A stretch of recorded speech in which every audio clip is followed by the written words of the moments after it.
When watching an NBA game, have you ever noticed that most of the shots taken in the game are from the three-point line? In today's NBA, how many three-pointers you make can be the difference maker when it comes to winning the game. This wasn't always the case. The three-point shot used to be experimental, and many thought it would not last very long in the league we love today. I personally love watching basketball and have played basketball for most of my life, and I could not imagine the game of basketball without the three-point shot. Yet, there was a time in basketball history that the game was played without it. To me and many others in my generation, the thought of an NBA game without a three-point line is unimaginable. That thought led me down a rabbit hole into the history of the three-pointer. So today I'll explain the evolution of the three-pointer in the NBA. Before I do that, we'll first discuss the history of three-point shooting. Next, I'll discuss how teams use the three-point line and three-point shooting in the NBA's early years. Lastly, I will discuss how it became the most important part of today's NBA. Excuse me. The first NBA game was played in 1946 without the three-point line or the three-point shot. It took about 33 years for the three-point line to appear in the NBA court during the 1979 to 1980 season. Prior to the 79-80 season, every basket or field goal was a two-point shot. It didn't matter where the shot was taken. So where did the three-point come from? Exactly come from? While researching the USA Basketball Archives, I learned that the three-point line, the line's first use in a professional league, was in 1961 by the ABA, the American Basketball League, or otherwise known as the ABL. The ABL success was short-lived, only lasting about 1.5 seasons. When the ABL went down to the tubes, so did the three-pointer. A few years later, the American Basketball Association, or the ABA, stood up and was very different from the NBA. The ABA was more about experimenting with new ideas and entertaining fans. The ABA brought the three-pointer back to life, and it was a huge hit with the fans entertaining for 9 seasons. It was only then the NBA started taking the three-point shot into consideration.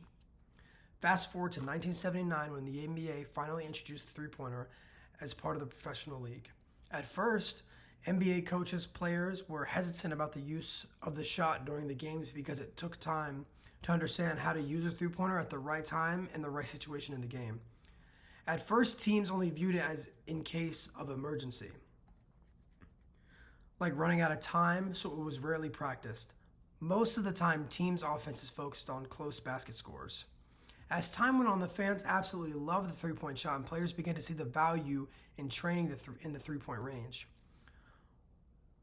Once teams began to develop the range and timing, the teams began to integrate the three-pointer in games. During the 80s and 90s, the teams shot more threes and were consistently shooting three-pointers better, gaining more popularity with the fans.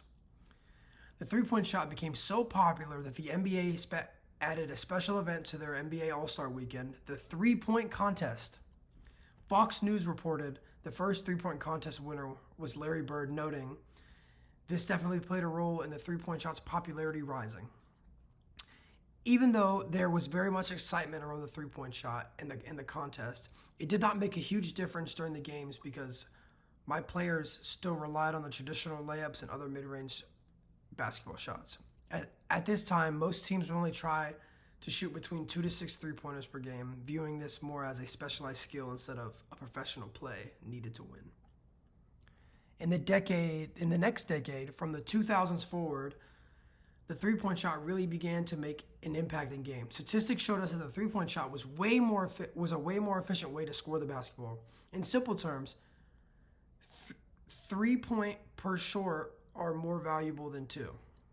Many teams started to design offenses around finding a way to be able to make more three-pointers. Because of this, every player positioned on the court had to be able to shoot the three ball or they wouldn't fit in the team system. In today's NBA, the three-point shot is the most valued aspect of professional basketball. Teams now attempt around 36 to 37 three-pointers per game. This is mind-blowing considering teams only shot 2 to 6 shots in the 80s and 90s. Stephen Curry is a big reason the game is played how it is today because he demonstrates how effective it can be to shoot a lot of three-pointers. Many young players practice this shot from a young age because of how valuable the shot has become in today's NBA. The influence of the three-point shot can be seen at every level of basketball today, starting from youth basketball all the way to the biggest stage in the NBA. Thank you.